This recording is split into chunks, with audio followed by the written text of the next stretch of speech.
and I teach AP Literature and Composition there and a whole bunch of other electives.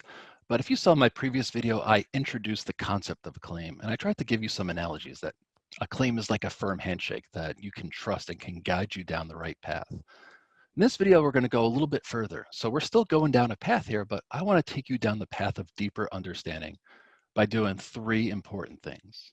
I want to show you that good claims are insightful. And I'm going to give you examples of good claims and weak claims to show you the difference. Because I believe good claims, they're insightful. Weak ones, they're vague and undefined. Second thing I want to teach you is that claims need evidence to support them. They can't just come up out of nowhere and not have any basis in the text. And this seems pretty straightforward, but this happens to me, it may happen to you. Sometimes as you're writing, it's so easy to get off track of your topic or even to get off track of the evidence that you need to support the idea that you're putting forth. Third thing, paragraphs need to be convincing. I think a good essay is almost like a good lawyer. It's going to convince a jury not only through the evidence, but that lawyer is going to explain how important that evidence is to proving the innocence or guilt that they're trying to show. And I think paragraphs need to be convincing because you've got this idea in the form of a claim, you've got evidence, and you've got to be able to break that down so that people can understand and be convinced. So let's get started. What do weak claims do? Well, I've been an AP reader for over 5 years, and in that time, I've read thousands of AP essays. And here are some of the commonalities that I see. The first thing is that a lot of weak claims just simply restate the prompt. Maybe they put it into their own words, but you could tell there's not really an idea there. They're just leaning on the prompt to get them through that first paragraph, and they haven't really come to a concept yet. Sometimes weak claims are generic. And by generic, I mean they're kind of not saying anything. They're giving very cliched phrases. The third thing that weak claims do is they provide a claim, and it probably could be defended, but it's not necessarily in response to the prompt. It's almost like they took their study ideas and just tried to shoehorn it into an essay, even though that idea may not fit that essay. All right, so if these are three characteristics of weaker claims, what do stronger claims do?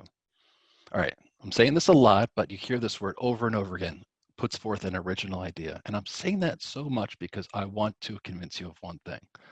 I want to convince you that you don't need to go to outside sources, but what you do need to do is trust your own judgment, that your ideas matter, that what you have to say and what you think about a text is going to be good, as long as you're following some key steps along the way, like that gathering evidence, coming up with ideas, and forming a claim that I showed you in the previous slide.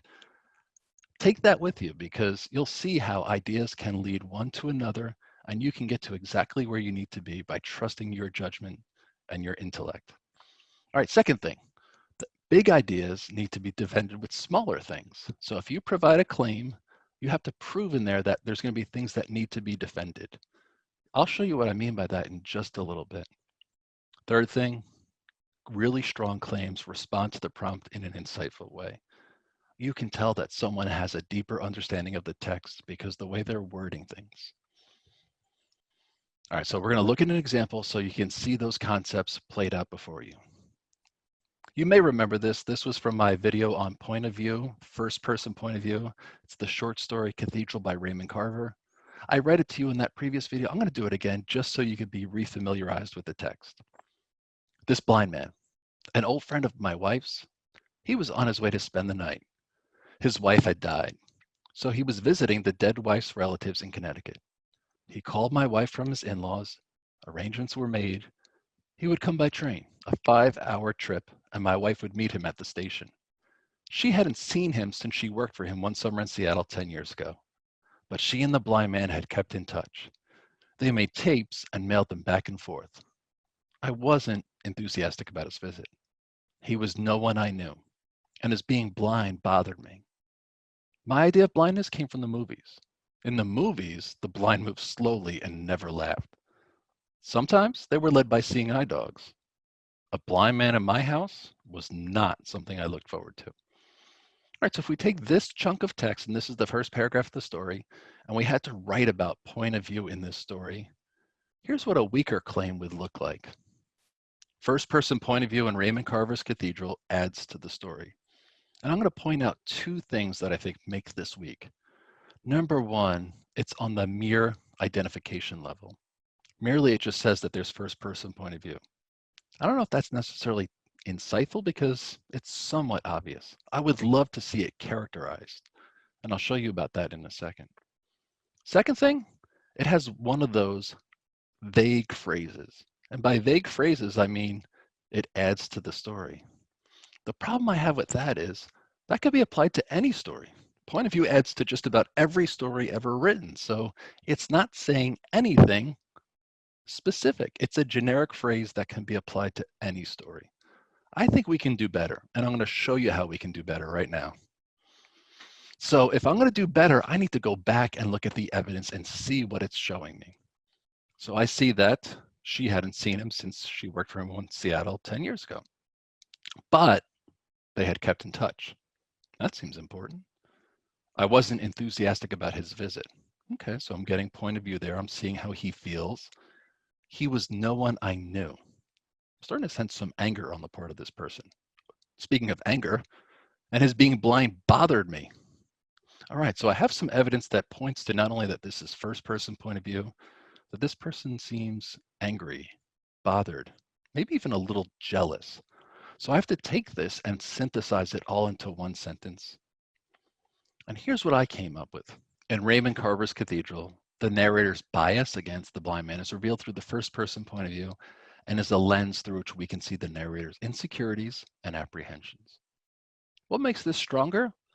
Well, the first thing was I didn't just say that it was first person point of view, I characterized it. I said this lens allows me to see his bias specifically against the blind man. The second thing that I did was mention this insecurity that he has, or it seems that he has from the first paragraph of the story. And with doing that, as well as naming the fact that he has apprehensions about this visit, I'm coming up with ideas that weren't written in the text. They're underneath the surface. They're there, but the author never says them. They're hinted at, they're suggested. And this is how I took those pieces of evidence and came up with ideas. An idea about an insecurity, an idea about an apprehension, and an idea about a bias. And in doing so, I'm trying to come up with my original ideas about this text. I'm trying to come up with something insightful.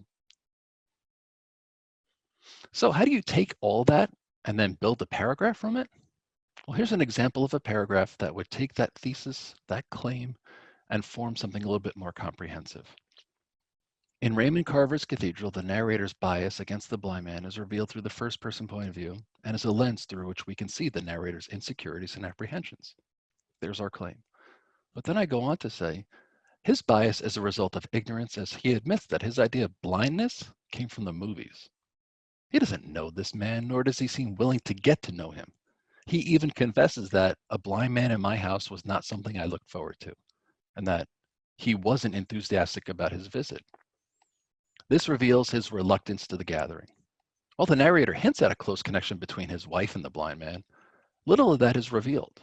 That's because the first person point of view gives the reader a glimpse of his discomfort and insecurity, not a genuine appreciation for the strong social connections. Now, if this seems like a lot, it probably is. But the great news is in my next video, I'm going to walk you through the process of taking a claim, gathering evidence, and building a paragraph to make it so much easier for you. But before we go, what should we take away from today's videos? Well, the first thing is that for a claim to be defensible, it must be insightful. If you just simply repeat the prompt, there's not much to support. The second thing, insights are the result of gathering evidence and evaluating its importance. And that's what I tried to show you with those pieces of information, those quotes that I pulled out from the text, how I took those, evaluated their importance, and came up with insights. And then the third thing is a good paragraph, like I said earlier, is like a court case where you're the lawyer and you have to convince the reader that not only your claim is valid, but that the supporting evidence proves just how right you are. In my next video, I'll break down the lottery and I'll show you how you can develop a claim on it, as well as come up with evidence and an entire paragraph. And I'll take that process step by step to make you feel more comfortable with it, and also to encourage you to value your own ideas and show you how you could do something just like that. As always, be well, my friends.